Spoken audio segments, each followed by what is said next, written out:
YouTube again, it's me Jasmine for third video today. My one at the moment, my second one right now is actually uploading, so this is how quick I'm actually uploading these things. I just realised as I watched my first one that my audio is way too loud, so barely any of you can literally hear me, so I'm going to turn it down to like a half, so like you guys can hear me. Today I am reacting to some secrets about prisoners, like, you know, like stuff like that. Yeah, that's pretty scary.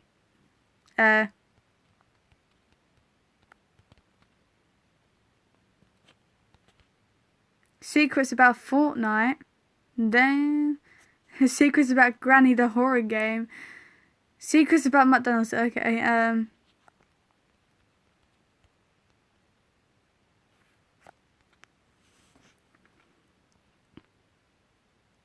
Hidden secrets prisoners inmate don't want you to know. Okay, I've seen this one, so.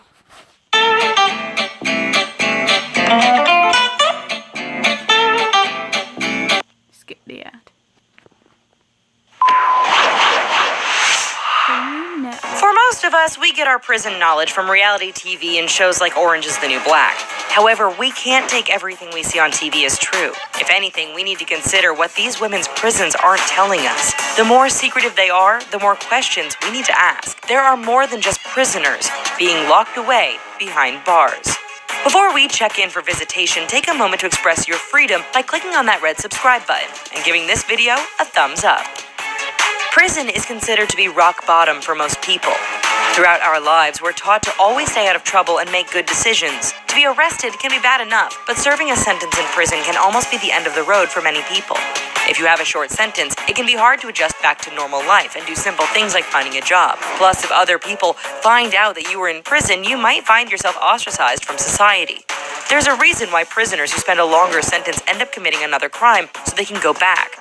Perhaps that's one of the darkest unwritten secrets about a women's prison, that life outside is harder, and they get drawn to staying behind bars. While there may be some women who want to stay by choice, there are inmates who will spend the rest of their lives behind bars through a life sentence or worse. That usually means the state will purposefully end their lives for their crimes. Ironically, compared to men, only 2% of female inmates will be euthanized in prison. Considering how low that number is, those who oppose the sentence will use this data as proof that the sentence is completely unnecessary. However, the victims of these women's crimes might have a different opinion. Speaking of life, it is kept on the down low that some life begins behind bars in a woman's prison. Giving birth is a turbulent experience for a woman. There's a lot of pain and discomfort when you're pushing a tiny human out of such a small space. Mothers giving birth usually have a loving support system with them and have more control over their living space. However, if you're an inmate, you're going to be shackled to a bed when pushing out a tiny human. We're not sure why the shackles are necessary since most women... So you're telling me that when a prison inmate, that is a woman, giving birth, they chain her to a bed. That is not normal. You need, when you're giving birth, you need as much room and not chained up as possible because you're giving birth. You know? And what? No, that's not right. That's not normal. Oh my God. Can barely move in the midst of an intense labor. There are over 30 states in America where it's legal to bind an inmate, making them a prisoner first and a mother second. Plus, there are a plethora of health issues that can come from shackling a woman to a bed. Not just for herself, but the baby can have problems as well. It's a rather concerning issue that continues in women's prisons to today. After the inmate gives birth, her baby will either go to a family member or be placed in the foster care system. If the inmate's Okay, if you ever go to prison, never have a baby because foster care system is shut. Or shit in other words. Because I am in the system and trust me, social services should never exist. You know the Arms of the Angel song? If you do, that was based on a child who was removed from her parents, came into foster care, and her foster carers murdered her. That is where the song came from. And I'm not joking. I am in a murder system. This is me, murder system, and I don't like it very much. I don't. Ugh. Okay, continue with the video. Was small enough and she has a short sentence, she might be moved to a temporary facility where she can bond and care for her baby. This can last from 1 to 3 months. Because a lot of women are the primary caregivers, their families are heavily affected by the incarceration. As mentioned before, the kids will often go to a family member who's been designated as the primary guardian. Or, if there are no other family members, the kid will be placed in the system and live in foster care. As many of us know, this can be a traumatic thing for a child. If children are in the foster care system from 15 to 22 months, then the inmates' parental rights are terminated and the children can be put up for adoption. Considering that the inmates often have a sentence that will last for several years, going to prison can literally tear a family apart. Even if the inmate has family that can help, it doesn't mean that her family members can come visit. There aren't as many women's correctional facilities as there are for men, so oftentimes the woman is far away from home and families aren't able to travel for regular visitations. That might be why female inmates get considerably less visitors than male inmates. With this in mind, when a female inmate is unable to connect with her normal friends and family, she will often find another social circle to fill the void. Sometimes this can even take the form of a romantic relationship. Of course, we're aware that there are gangs within most prisons, but they aren't always associated with race or offense. There is an epidemic around prisons where inmates are creating their own pseudo-family units. The inmates in each family will play the roles of a mother, father, sister, brother, cousin, grandma, grandpa, and so forth. The family unit will not only love each other like a regular family, but they will offer emotional and monetary support as well as protection. This also proves that we as humans yearn for connection and support, and this is how we get it done. When it comes to romantic relationships, there isn't much time or space to be intimate. And no, it doesn't always happen like it does on Orange is the New Black, but it does happen. So, family and relationships aside, what does a day in the life of an inmate? Oh, imagine having sexual intercourse in front of everyone, including police. Oh no, no, no, no, no, no. Yuck.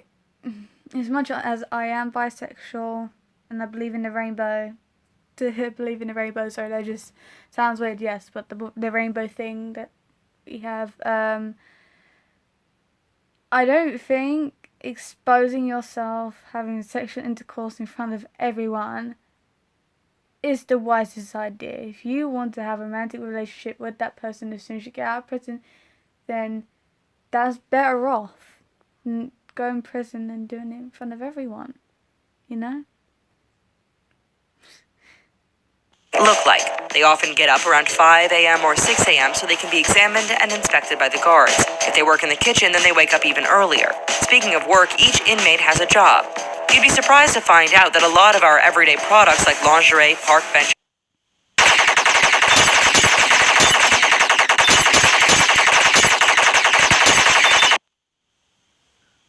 old IKEA furniture, and even baseball caps are made by inmates. I'm gonna ask for more money. She gonna donate to the faucet, she can donate to Code 45.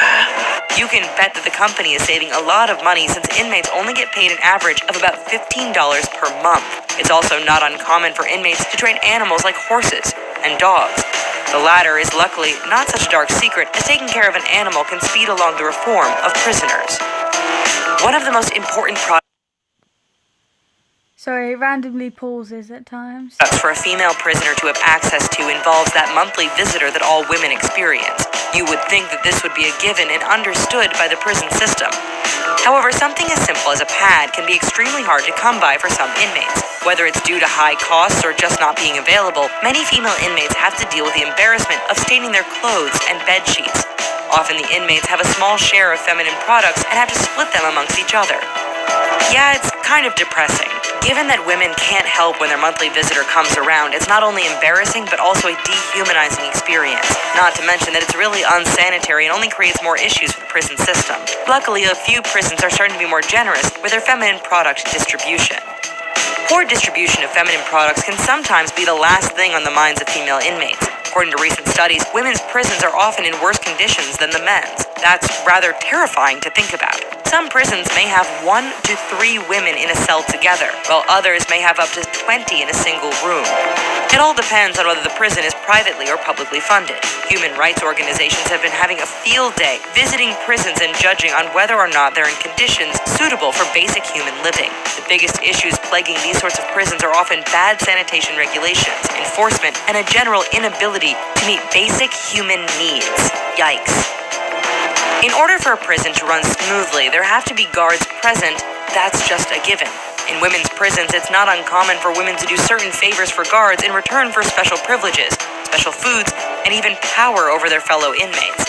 However, if compromising your dignity isn't something you want to do should you end up in prison, inmates have stated that even just having a platonic friendship is enough as long as you set up some pretty personal boundaries.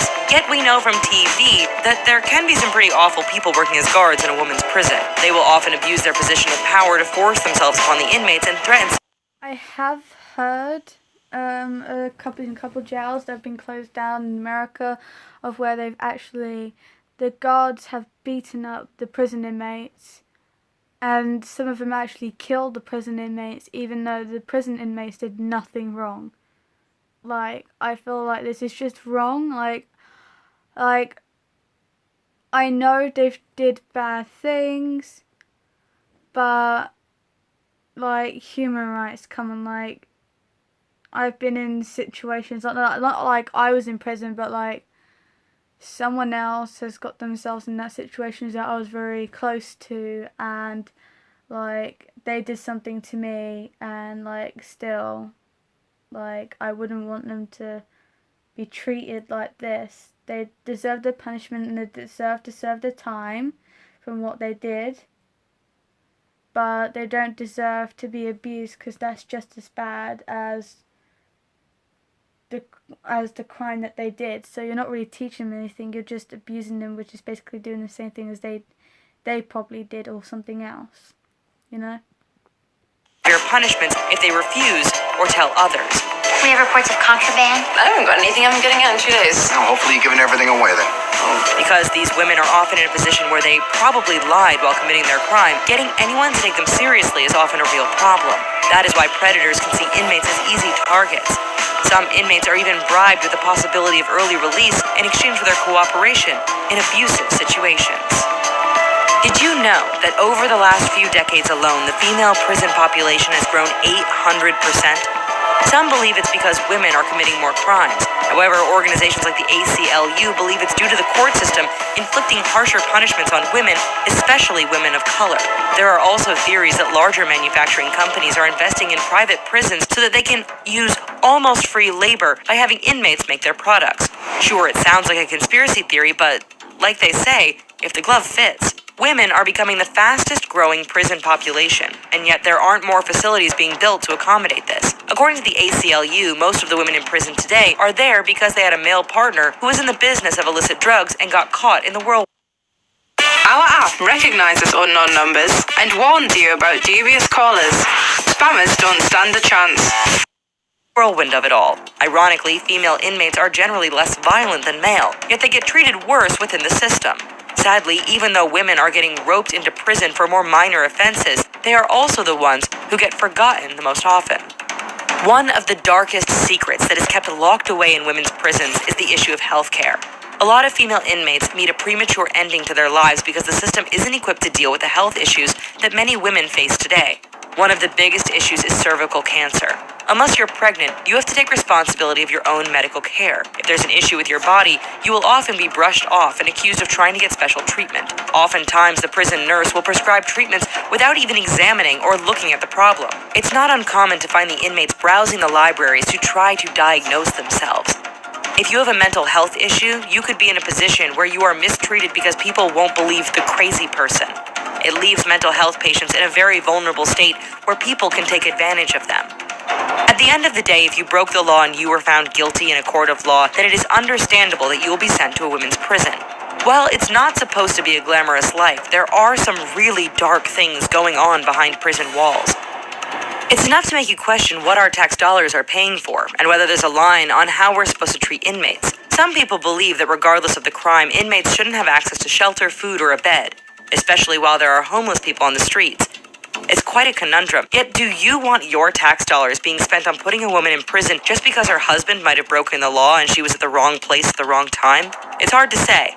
So when we hear about the bad things happening behind bars, do we say they deserve it, or this has to stop? You be the judge. Stop. Do any of these dark secrets shock you? Let us. They do shock me, and I know that some of the male guards that work in these places actually sexually assault the women's in here, and it's not good. Right, I got another video coming up, the top 10 scary last words from prison inmates. In some parts of the country there are certain sort of sentences, and in some parts of America, for all I know at the moment, is that some parts of America actually have the death sentence, where basically they execute the inmate because they've probably tortured someone, killed somebody, or something like that. And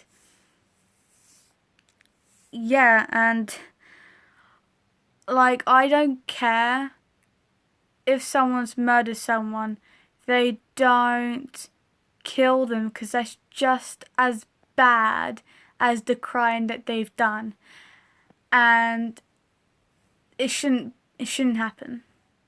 That's what I believe. Like, I believe they should serve their time. They should be treated like, if they should be treated the way they've treated other people. Not exactly like that, but they should be treated quite negatively because of the crime that they have done. And what I'm talking about is murder. But I don't believe they should be murdered themselves, because that's just, you're putting someone, you basically, the people that murdered them have basically murdered people, so they have that on their shoulders all the time. They've murdered tens of hundreds of people, you know, and it's not good. So I don't believe in the death sentence. Okay.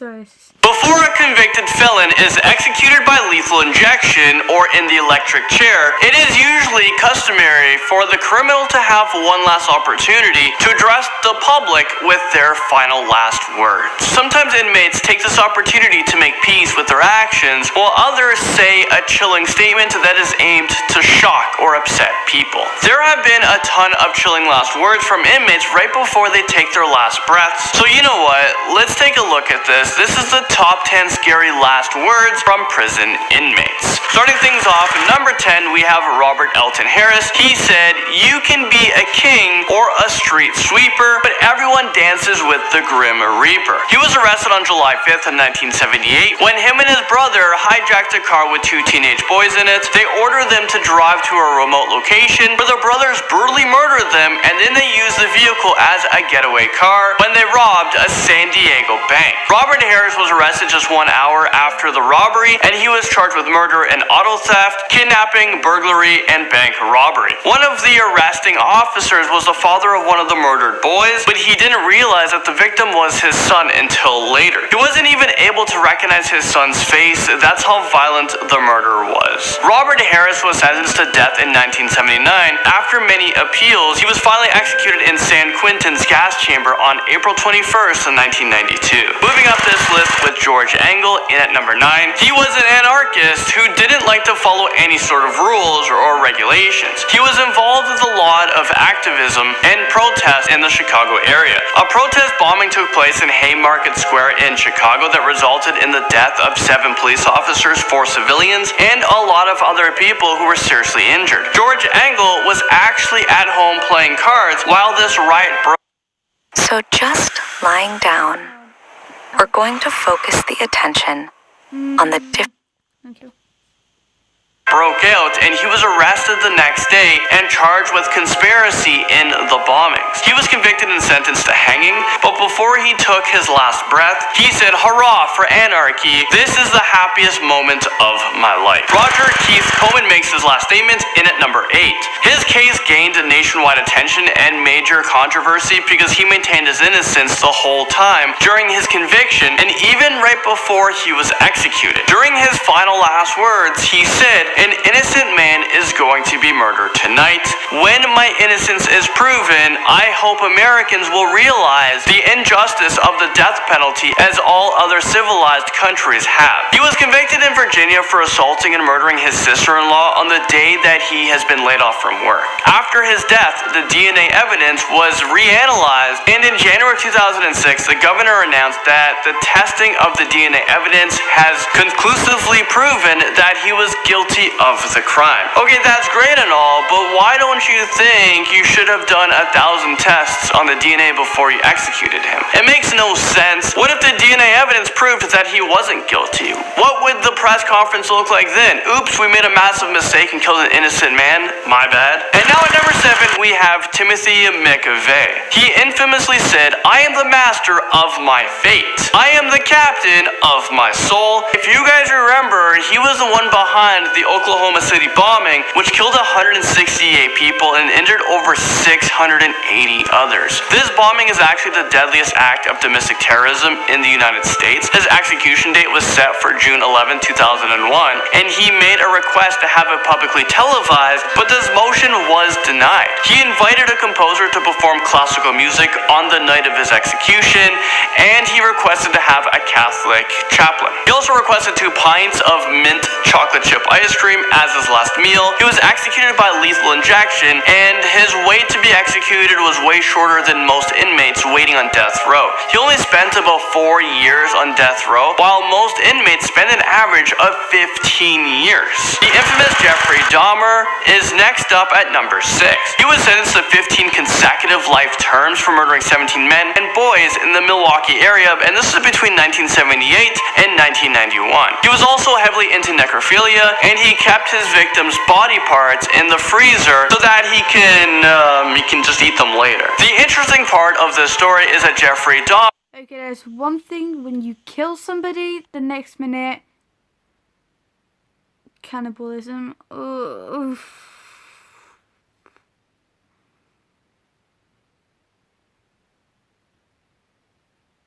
That's just gross. He's calling me.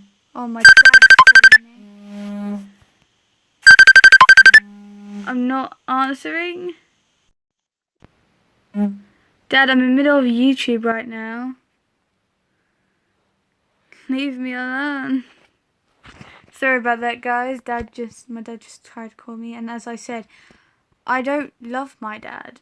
I've had issues with him. Oh, let's hear the voice clip. Let's see what crap he has to say.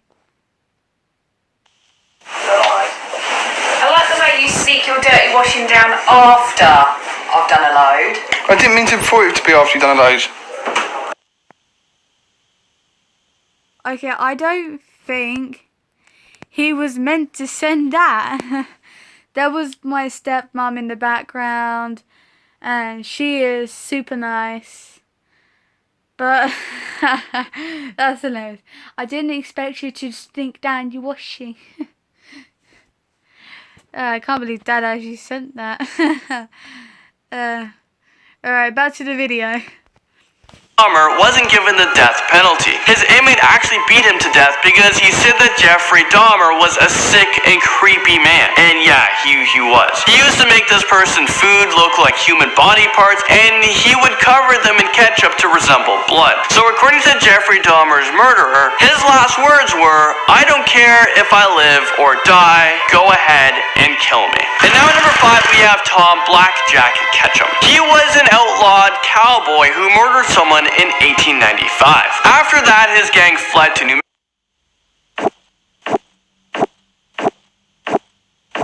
I'm being serious right now. I'm really getting annoyed at adverts.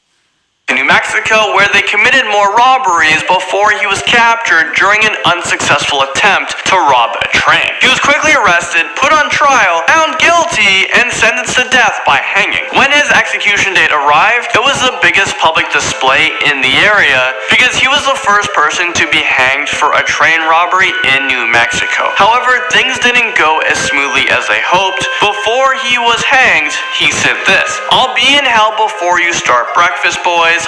Let her rip." And right after that, he said the rope completely decapitated him, and it is said that his headless body landed on its feet and stayed standing upright for quite some time. John Wayne Gacy had 3 famous last words, and this comes into number 4. He kept it short and sweet when he said, "Kiss my ass." I don't know about you guys, but I think I would have, a lot more to say for my final words than "kiss my ass." But then again, he was a textbook serial killer who didn't really have any emotions. He was known as the Killer Clown because he used to dress up as Pogo the Clown and perform at many charitable events and birthday parties. He took the lives of at least 33 young boys in Illinois, and he would bury their bodies underneath his home. So when he was convicted of sexual assault in 1968, the police were able to find all of the dead bodies that he tried to cover up. Despite a bunch of corpses being found underneath his own home, he maintained his innocence. But he was found guilty in 1980 because there was just so much compelling evidence against him.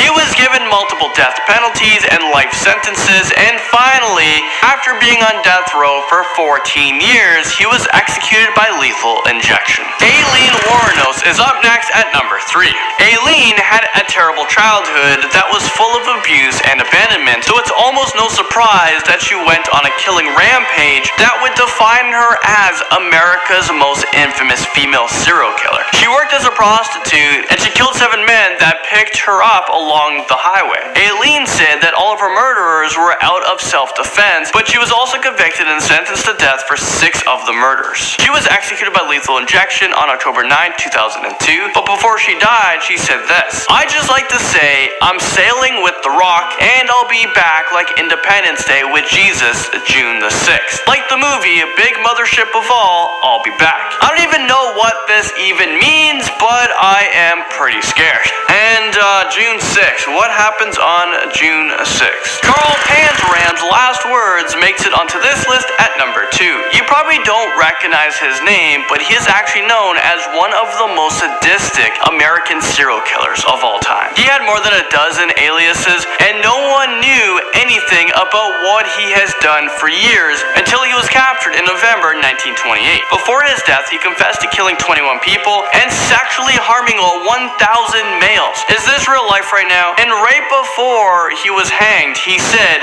"In my lifetime, I have murdered 21 human beings. I have committed thousands of burglaries, robberies, larcenies, arsons, and last but not least, I have committed sodomy on more than 1,000 male human beings." That is just sickening, and for all those reasons, I'm not the least bit sorry for this guy. The Vampire of Dusseldorf falls onto our list at number 1. He is known as a vampire because he would occasionally attempt to drink the blood from his victims' wounds while they were still alive. But eventually he was arrested and sentenced to death by beheading because he committed a series of murders and sexual assaults. He even admitted to killing a 9-year-old girl. It is confirmed that he murdered at least 9 people, but the police suspected that he brutally murdered a lot more people. So one evening before his death, he ordered a Wiener Schnitzel, a bottle of white wine, and fried potatoes, and the next morning he was taken to the guillotine to have his head chopped off. But before he left this world, he made one last scary statement that probably haunted the people that were at his execution. He said, "Tell me, after my head has been chopped off, will I still be able to hear, at least for a moment, the sound of my own blood gushing from the stump of my head? That would be a pleasure to end all pleasures." I mean, yeah, after hearing that, I'm definitely gonna have nightmares, and if that wasn't enough, his mummified head is on display right now in a Wisconsin museum after doctors tried to cut it open to find reasons behind his evil. I mean, you can't make... That is disgusting. Is that true? So when... I don't get it. So basically, you can hear for just a moment, but like after your head gets chopped off. But how? Like, to be honest, your head is still connected. Your brain is still connected, nervous system to your ears. So that's probably why, because of where all the wiring is still connected to your ears, it's not chopped off completely. But wouldn't that, no, because then his brain will stop working, because its heart, it will still have enough oxygen for just a moment for his brain to be able to work, to be able to hear. Okay, that's scary. Okay, let's just continue watching. This stuff up. Well, there you guys have it. Thank you guys so much for watching this video. So yeah, I'm guessing, yeah, I am never going to that museum. And never in my whole entire life. Well,